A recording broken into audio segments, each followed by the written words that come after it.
2NURFM News. For our sponsor, Tile Warehouse Warners Bay. Open 7 days for your convenience. It's 2 o'clock. Good afternoon. I'm Georgia Moylan with 2NURFM Hunter News. There's a push for State Parliament to deliver the Premier's signature on Category C assistance grants for hunter primary producers. Federal Paterson MP Bob Baldwin and a number of state MPs are urging for haste to deliver one-off grants of up to $15,000 to the region's oyster growers and farmers. An emergency service portfolio assessment has been forwarded to Treasury. Parliamentary Secretary for the Hunter, Scott McDonald, says if the grant application process is given the green light by the Prime Minister, it can help the region's embattled oyster growers. It will be welcomed by a number of people, there's no question about it. It'll help some people to get back on their feet. As I say, it requires extensive damage and widespread cost to the industry. So, look, if it meets the criteria, I'm very happy. Construction has commenced on a Torryburn temporary access road after last month's storms washed away the only access bridge to the town.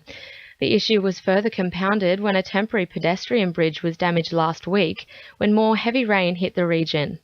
Dungog Mayor Harold Johnson says negotiations with private landholders have been finalised to allow access through their properties, with work due for completion within a fortnight. Part of the road's on council unmade roads, but part of it was across private properties, of course. So that had to be sorted out before we could proceed across private properties, which is perfectly reasonable. A young man has suffered a severe arm injury following an industrial incident at Cardiff early this morning. The 26-year-old was rushed to the John Hunter Hospital after his glove became caught and pulled his arm into a lathe machine. Inspector Darren Cox says police attended the scene. It was about 3 a.m. this morning. Police were called to a location in Cardiff whereby a gentleman had his arm caught in a lathe machine. As a result, he suffered significant injuries to his arm and also his hand. Subsequently, he was taken to the John Hunter Hospital where he underwent surgery, and it appears at this stage that his arm was unable to be reattached. Police are appealing for information on a white Toyota Hilux following an aggravated break and enter at Elmore Vale. The late model single cab utility with damage to its front quarter panel is believed to have been driving around in the area on early morning of March 15 when two people broke into a shopping centre in the town. Sonia Roberts from Police Headquarters says cash was stolen from the premises. Strike Force detectives are appealing for information to locate a utility that might have been travelling in the Elmore Vale, Jules or Redhead areas early in the morning of the 15th of March. Anyone with details can call Crime Stoppers on 1800 333 000.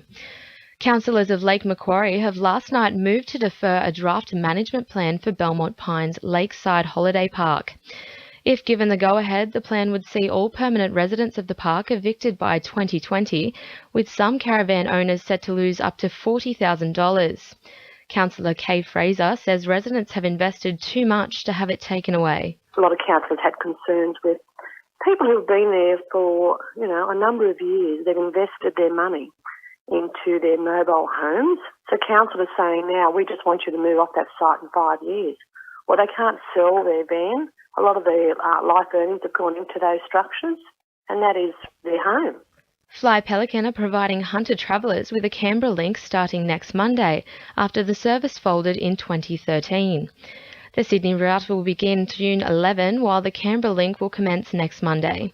Chief Executive Paul Graham says the Canberra route is offering weekday daily return flights. There hasn't been any services now on Canberra or Sydney to Mudgee for over 17 months. So there's been a big hole in the market, especially with the Newcastle-Canberra service. In finance, the All Ords is up 45 points at 57.65 and $1 Australian is buying 78.31 US cents. Sport for our sponsor, newcastlecheapestcars.com.au. Newcastle Jets employees remain in limbo as a standoff between Football Federation Australia and Professional Footballers Australia has meant their monthly wages are now 11 days overdue.